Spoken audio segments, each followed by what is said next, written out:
அனைவருக்கும் வணக்கம். என்னுடைய பெயர் துர்கா. எனக்கு தற்போது 35 வயசாகுது. 2 குழந்தைங்க இருக்காங்க. என் கணவன் ஒரு மாற்றுத்திறனாளி.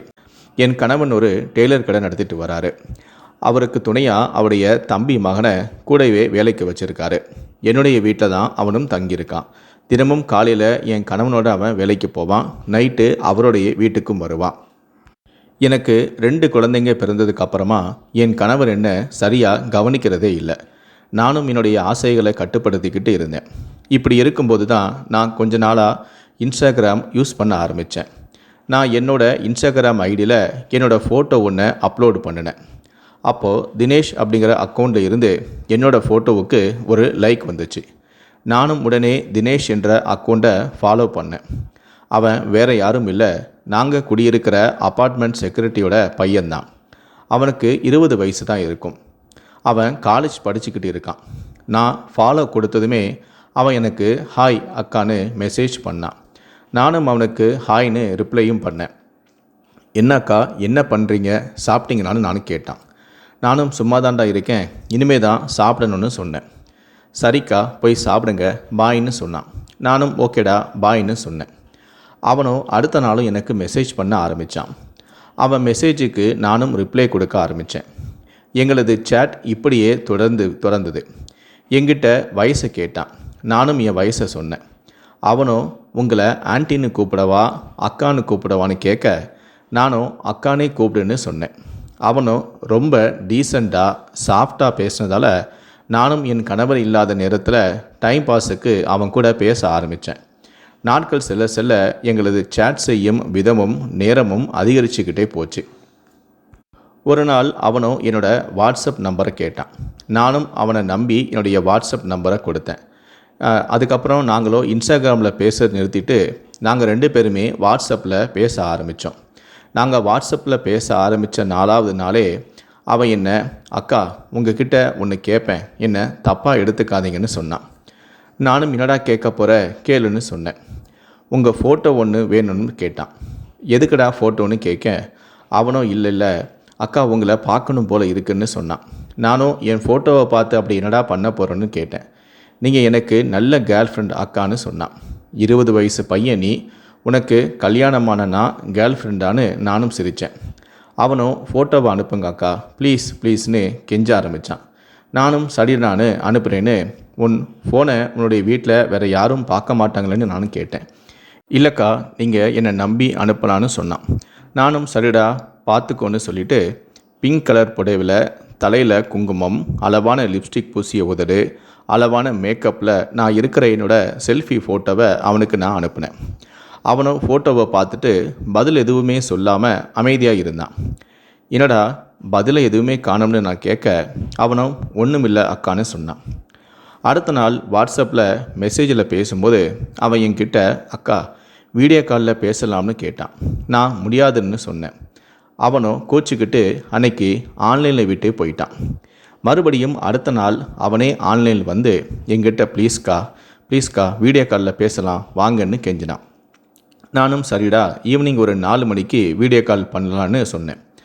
அவனும் கரெக்டாக ஒரு 4 மணிக்கெலாம் வீடியோ காலும் பண்ணான்.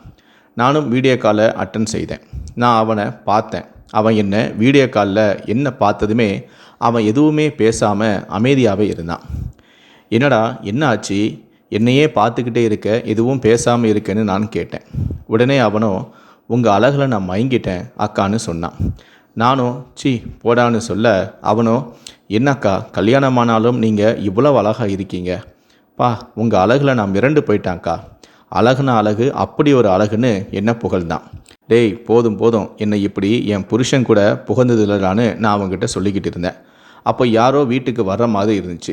ஓகேடா யாரோ வராங்க, நாளைக்கு பேசலாம் பாயின்னு சொல்லிவிட்டு நான் அந்த வீடியோ காலை கட் பண்ணிட்டேன். அதுக்கப்புறமா தினமும் அவன் என் கூட வீடியோ காலில் பேச ஆரம்பித்தான். ஒரு நாள் வீடியோ காலில் பேசிகிட்டு இருக்கும்போதே அவனும் அக்கா ஒரு உண்மையை சொல்லட்டுமான்னு கேட்டான். நானும் சொல்லிடான்னு சொன்னேன்.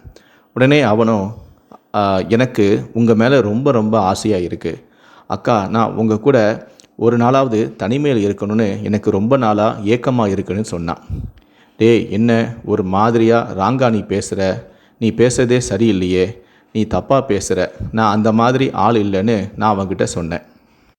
அக்கா, நான் உங்களை பார்க்கும்போதெல்லாம் உங்களை இப்போவே என்னமோ செய்யணும்னு போல எனக்கு தோணுது.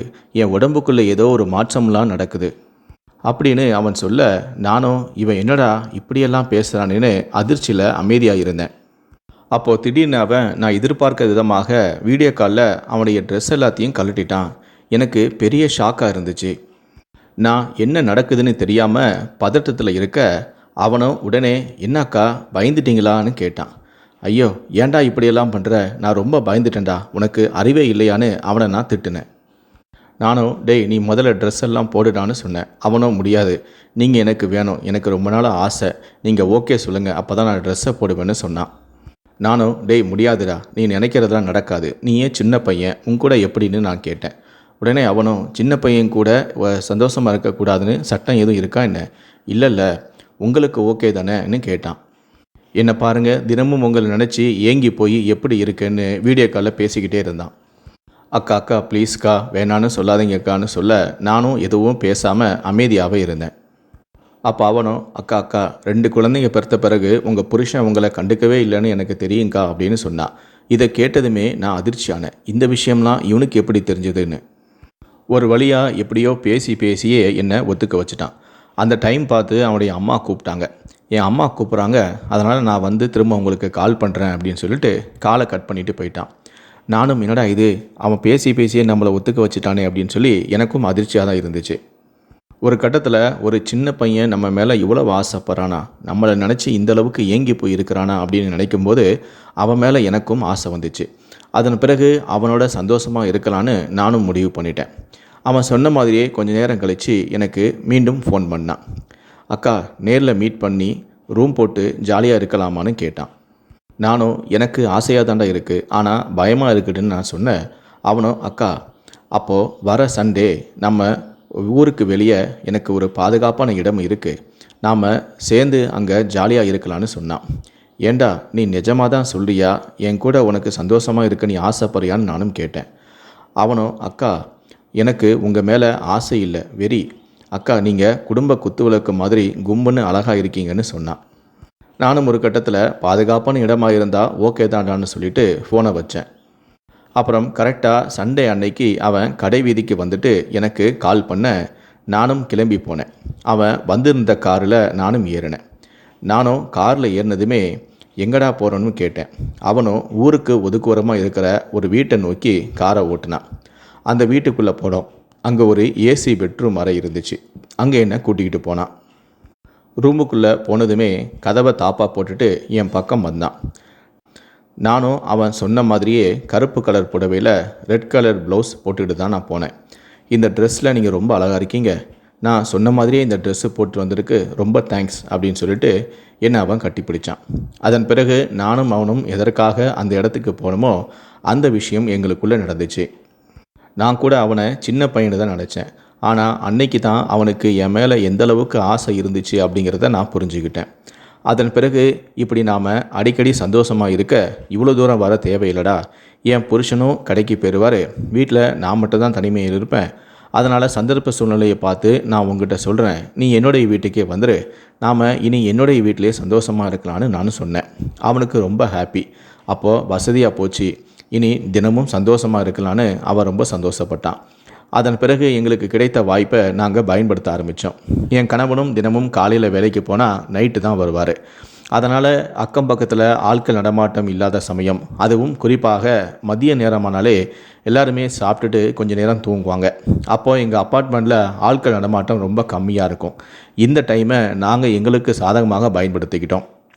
கரெக்டாக மதியம் 2லேருந்து 3 மணிக்கு நான் அவனுக்கு மெசேஜ் பண்ணுவேன். அவனும் சரியாக 2லேருந்து 3 மணிக்குள்ளே என்னுடைய வீட்டுக்கு வந்துடுவான். அப்போது நாங்கள் ஒரு 5 மணி வரைக்கும் நாங்கள் உல்லாசமாக இருப்போம். இப்படியே நாங்கள் தினமும் உல்லாசமாக இருக்க ஆரம்பித்தோம். இந்த பழக்கத்தின் காரணமாக என்னுடைய நடத்தையில் நிறைய மாற்றங்களும் ஏற்பட ஆரம்பிச்சுது.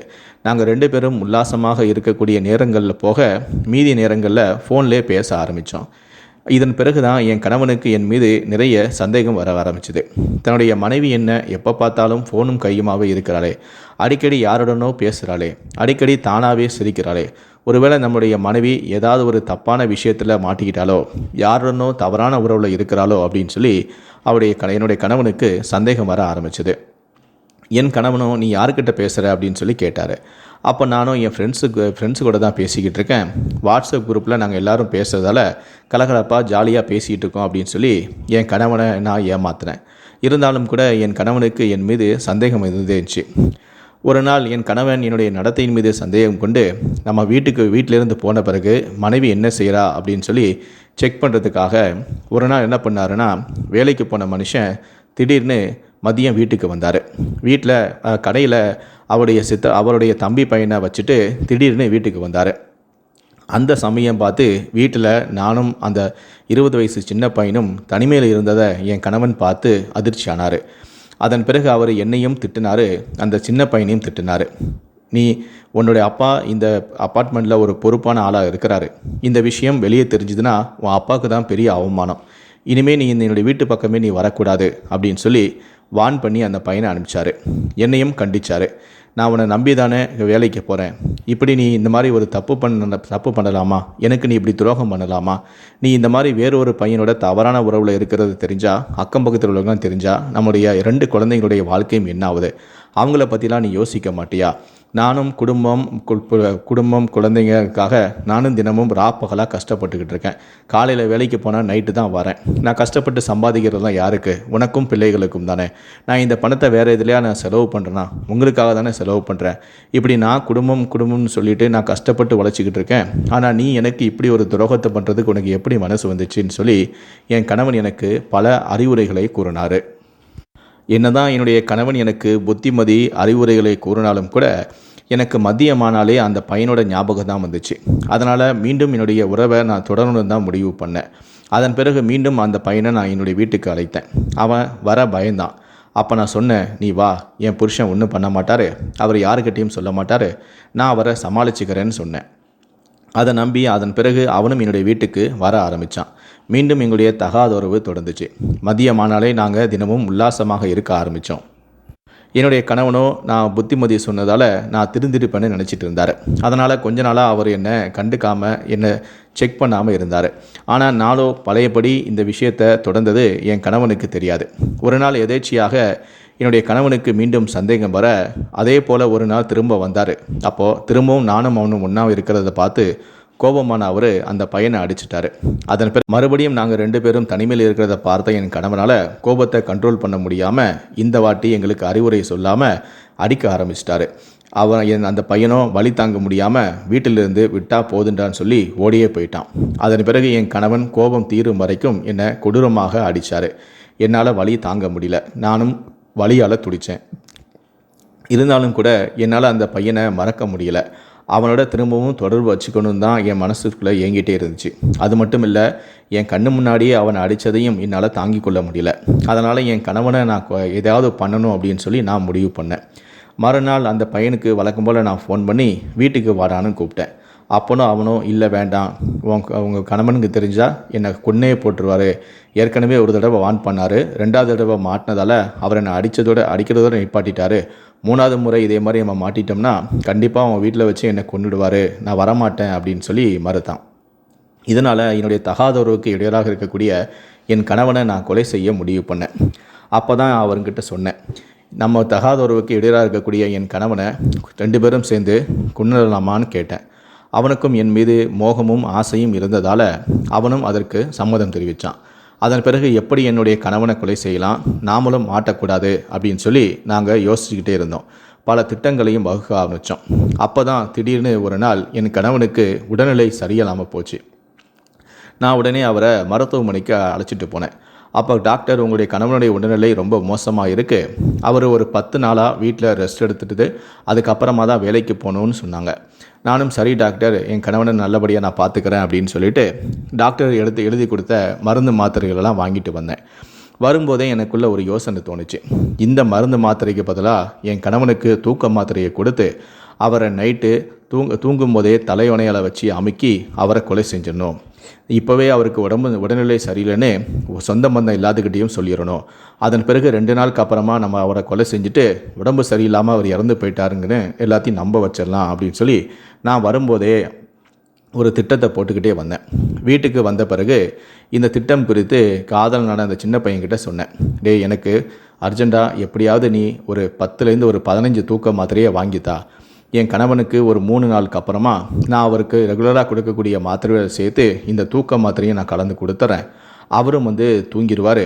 அதன் பிறகு நீ என்னுடைய வீட்டுக்கு வா, நானும் நீயும் சேர்ந்து அவரை தலைவணையால் மூச்சு முட்டி அவரை கொலை செஞ்சிடலாம். காலையில் நான் அவர் உடல்நிலை சரியில்லாமல் என் கணவன் இருந்துட்டாருன்னு சொல்லி நான் எல்லாத்தையுமே நம்ப வச்சிடறேன்னு நானும் சொன்னேன். அவனும் இந்த பிளான் நல்லா இருக்கு அப்படின்னு சொல்லிட்டு அவன் ஃப்ரெண்டு மூலமாக எப்படியோ தூக்க மாத்திரையை வாங்கி என்கிட்ட கொடுத்துட்டான். நானும் என் கணவன் மீது ரொம்ப அக்கறையாக அவரை கவனிக்கிற மாதிரி ஒரு 3 நாள் விழுந்து நான் அவரை கவனித்தேன். அதே சமயம் என் கணவனுக்கு உடல்நிலை சரியில்லை அப்படின்னு சொல்லிட்டு எங்களுடைய சொந்த பந்தம் எல்லாத்துக்கிட்டையும் நான் தெரிவிச்சிருந்தேன். அவர் ரொம்ப சீரியஸாக இருக்கார், டாக்டர் 10 நாளைக்காக வீட்டில் ரெஸ்ட் எடுக்கணும்னு சொல்லிட்டாரு, அப்படி இப்படின்னு அவர் உடல்நிலை ரொம்ப மோசமாக இருக்கிற மாதிரி நான் கொஞ்சம் பில்டப் பண்ணியே சொல்லியிருந்தேன். அதன் பிறகு என் கணவன் நம்பும்படியாக நான் அவர் மேலே ரொம்ப அக்கறையாக இருக்கிற மாதிரியும் நடந்துக்கிட்டேன். நான் தான் அவருக்கு தேவையான மாத்திரை எல்லாத்தையும் எடுத்து கொடுப்பேன். அவரும் என் மீது இந்த நம்பிக்கையின் காரணமாக அது என்ன மாத்திரை ஏது மாத்திரைன்னு சரியாக கவனிக்காமல் அப்படியே சாப்பிடவும் ஆரம்பித்தார். இதை நான் எனக்கு சாதகமாக பயன்படுத்திக்கிட்டு திட்டத்தின்படி 3வது நாள் இரவு நான் அந்த தூக்க மாத்திரைகளை கலந்து கொடுத்தேன். அதை கூட சரியாக கவனிக்காத என் கணவன் மொத்த மாத்திரையும் வாயில் போட்டு தண்ணியை குடிச்சிட்டாரு. கண்டிப்பாக இன்னும் கொஞ்சம் நேரத்தில் என் கணவன் தூங்கிடுவார், அவருடைய கதையை முடிச்சிடணும் அப்படின்னு சொல்லிட்டு நானும் வெயிட் பண்ணிக்கிட்டு இருந்தேன். கரெக்டாக நள்ளிரவு 1 மணிக்கு நான் என்னுடைய காதலனுக்கு ஃபோன் பண்ணேன். அவனும் என்னுடைய வீட்டுக்கு வந்தான். நான் என் கணவனுக்கு மொத்த மாத்திரையோட 2 தூக்க மாத்திரை மட்டும் தான் நான் கலந்து கொடுத்துருந்தேன். அதனால் நான் அவரை கொலை செய்ய முயலும்போது அவர் முழிச்சிட்டார். எங்ககிட்டே இருந்து அவர் தப்பிக்க முயற்சியும் பண்ணார். ஆனால் நாங்கள் 2 பேரும் சேர்ந்து என் கணவனை எப்படியாவது கொலை செய்யணும் அப்படின்னு சொல்லிட்டு நான் அவருடைய கால்களை இறுக்கமாக பிடித்து கொள்ள என் காதலன் அவர் மீது அமர்ந்து தலையணையால் அவருடைய மூச்சு முட்டை அமுக்கிக்கிட்டு இருந்தான். அப்போ அவர் எப்படியாவது பிழைச்சிடணும் அப்படின்னு சொல்லிட்டு அவர் கத்துனார். அந்த சத்தத்தை கேட்டு அவருடைய தம்பி மகன் திடீரெனு ரூமுக்குள்ளே பார்த்துட்டான். அப்போ நானும் என்னுடைய காதலனும் சேர்ந்து என் கணவனை நாங்கள் கொலை செய்ய முயற்சி பண்ணிக்கிட்டு இருந்தோம். அப்போ அவன் பார்த்து ஷாக்காக அப்படி நின்னான். உடனே நானும் அவனை மிரட்டினேன், பேசாமல் இங்கேருந்து போயிரு, என் கணவனை இது எங்களுடைய குடும்ப பிரச்சனை, அதனால் நீ தேவையில்லாமல் எங்கள் விஷயத்துக்குள்ளே நீ தலையிடாத, அப்படி எதுவும் தலையிட்டேன்னா என் கணவனை கொல்ற மாதிரியே உன்னையும் கொண்டுடுவேன் அப்படின்னு சொல்லி நான் மிரட்டினேன். இதனால் பயந்து போன அந்த பையனோ எதுவும் சொல்லாமல் வீட்டை விட்டே ஓடி போயிட்டான். அதன் பிறகு நானும் என் காதலனும் சேர்ந்து அவரை துடிக்க கொலையும் செஞ்சிட்டோம். அதன் பிறகு காதலன் சொன்னால், ஏன் அந்த பையனை விட்டீங்க, அவன் ஓடி போயிட்டானே, அவன் நம்மளை பற்றி வெளியே சொன்னால் என்ன பண்ணுறது அப்படின்னு சொல்லி கேட்டான். அதுக்கு நான் சொன்னேன், இல்லை, நான் அவனை கொலை செஞ்சிருன்னு சொல்லி மிரட்டினதால் அவன் பயந்து போயிட்டான், அதனால் கண்டிப்பாக அவன் நம்ம இந்த விஷயத்தை யாருக்கிட்டையும் சொல்ல மாட்டான். நாம் அவனை இப்போவே கொலை செஞ்சோம்னா ஒரே நேரத்தில் 2 பாடி இருந்துச்சுன்னா நம்மளால் பொய் சொல்ல முடியாது, எப்படி ஒரே நேரத்தில் 2 பேர் இறப்பாங்கன்னு நிறைய பேருக்கு சந்தேகம் வரும், நாமளும் மாட்டிப்போம். அதனால் முதல்ல என்னுடைய கணவன் கதையை முடிப்போம், அவருக்கு செய்ய வேண்டிய இறுதி சடங்கு காரியங்கள் எல்லாத்தையும் செஞ்சுட்டு நல்லபடியாக எல்லாத்தையும் முடிச்சுட்டு அதுக்கப்புறமா அவன் ஓடி போனவன் எங்கே இருக்கான் என்ன பண்ணுறான்னு நம்ம கண்டுபிடிச்சி அவனுடைய கதையை முடிப்போம் அப்படின்னு சொன்னேன். உடனே அந்த சின்ன பையனும், சரி, நீங்கள் சொல்கிறது கரெக்டு தான், ஒரே நேரத்தில் 2 பேரை இருந்தால் நம்மளால் சமாளிக்க முடியாது, அதனால் முதல்ல உங்களுடைய கணவனுடைய கதையை முடிப்போம், அவரோட இறுதி சடங்கு எல்லாத்தையும் முடிச்சுட்டு அதுக்கப்புறம் நம்ம அந்த பையனை தேடி அவனையும் கொலை பண்ணுவோம் அப்படின்னு சொன்னான். நானும் சரின்னு சொல்லிட்டேன். அதன் பிறகு விடிஞ்சதுமே என் கணவன் இறந்துட்டார் அப்படிங்கிற தகவலை என் சொந்த பந்தத்துக்கு எல்லாத்தையுமே நான் சொல்லிவிட்டேன். உடனே எல்லாரும் பதறி அடிச்சுக்கிட்டு வீட்டுக்கு ஓடி வந்தாங்க. அப்போது எல்லாரும் பார்த்து கதறி அழுதுகிட்டே இருந்தாங்க. நானும் என்னுடைய நாடகத்தை அரங்கேற்றிட்டு இருந்தேன். ஒரு வழியாக என்னுடைய கணவனின் உடலை இறுதி சடங்கு செய்கிறதுக்காக குளிப்பாட்ட போனாங்க. குளிப்பாட்ட எடுக்கும்போது திடீர்னு பார்த்தா நைட்டு ஓடிப்போன அந்த பையன் திடீர்னு வீட்டுக்கு ஓடி வந்தான். நான் அவனை பார்த்ததுமே அதிர்ச்சியானேன். ஏதோ சொல்லிடுவானோ, எல்லாரும் முன்னாடியும் உண்மையை போட்டு உடச்சிடுவானோ நானும் பயந்தேன். ஆனால் நான் நினச்சது மாதிரியே அவன் எல்லாரும் முன்னாடியுமே அவர் இயற்கையாக சாகலை, அந்த ஆண்டி தான் அவங்கள நைட்டு ஒரு பையனோட சேர்ந்து கொலை பண்ணாங்க, அதை நான் 2 கண்ணால் பார்த்தேன், அவங்க என்ன கொன்றுன்னு மிரட்டினாங்க, அதனால் பயந்து நான் ஓடி போயிட்டேன், இது அவங்க இயற்கையாக சாகலை, அவங்க தான் 2 பேரும் சேர்ந்து தான் கொலை பண்ணாங்க அப்படின்னு சொல்லி எல்லாரும் முன்னாடியும் சொல்லிட்டான். இதை கேட்ட என்னுடைய சொந்த பந்தங்கள் அனைவருமே அதிர்ச்சி ஆனாங்க. அதுவும் குறிப்பாக என் கணவனுடைய உறவினர்கள் எல்லோருமே என்னை அங்கேயே லாக் பண்ணிட்டாங்க. உடனடியாக இது குறித்து போலீஸாருக்கும் தகவல் சொன்னாங்க. போலீஸாரும் விரைந்து வந்து என் கணவனின் உடலையும் பிரேத பரிசோதனைக்காக எடுத்துகிட்டு போனாங்க. அதன் பிறகு அவருடைய தம்பி மகன் சொன்ன அந்த வாக்குமூலத்தின் அடிப்படையில் போலீஸார் என்னை கைது பண்ணாங்க. அது மட்டும் இல்லை, என்னுடைய கள்ளக்காதலன் யார் அப்படின்னு விசாரித்து அவனையும் கைது பண்ணி 2 பேரையுமே காவல் நிலையம் அழைத்து சென்று விசாரணை செஞ்சாங்க. அதே சமயத்தில் என் கணவனுடைய உடலானது பிரேத பரிசோதனை செய்யப்படும் போது டாக்டர்கள் என் கணவனின் உடலை மேலோட்டமாக செக் பண்ணும்போதே இது இயற்கையான மரணம் மாதிரி தெரியலை, இவர் மூச்சு முட்டி தான் கொலை செஞ்சுருக்காங்கன்னு, சில உடம்பில் சில கழுத்து பகுதிகளில் சில காயங்கள் இருப்பதாகவும் சில நகர்கீரைகள் இருப்பதாகவும் மருத்துவர்கள் சொல்லியிருக்காங்க. இதனால் கிட்டத்தட்ட இது இயற்கையான மரணம் அல்ல, இது திட்டமிட்ட கொலை தான் அப்படிங்கிறத போலீஸார் முடிவு பண்ணி எங்ககிட்ட கிடுக்குப்பிடி விசாரணை செய்ய வேறு வழி இல்லாமல் அவன் அனைத்து உண்மைகளையும் ஒத்துக்கிட்டான். போலீஸாருடைய அடிக்கு பயந்து அவன் அனைத்து உண்மைகளையும் வாக்குமூலமாக சொல்லிட்டான். இதனால் நானும் தப்பிக்க முடியாமல் மாட்டிக்கிட்டேன். அதன் பிறகு என் கணவனை கொலை செய்த குற்றத்திற்காக எங்கள் இருவரையும் கொலை வழக்கு பதிவு செய்து நீதிமன்றத்தில் ஆஜர்படுத்தி சிறையில் அடைச்சிட்டாங்க. அவருடைய அண்ணன் பையனால் நாங்கள் 2 பேரும் மாட்டிக்கிட்டோம். அவன் மட்டும் எங்கள் வீட்டில் இல்லாமல் இருந்திருந்தால் கண்டிப்பாக இது நான் இயற்கையான மரணம்னு சொல்லி எல்லாத்தையுமே நம்ப வச்சுருப்பேன். அதன் பிறகு என்னுடைய வாழ்க்கையுடைய மீதி நாட்களை அந்த சின்ன பையனுடைய சந்தோஷமாக கழித்து நானும் சந்தோஷமாக வாழ்ந்திருப்பேன். ஆனால் இப்போ நான் சிறையில் கம்பி எண்ணிக்கிட்டு இருக்கேன்.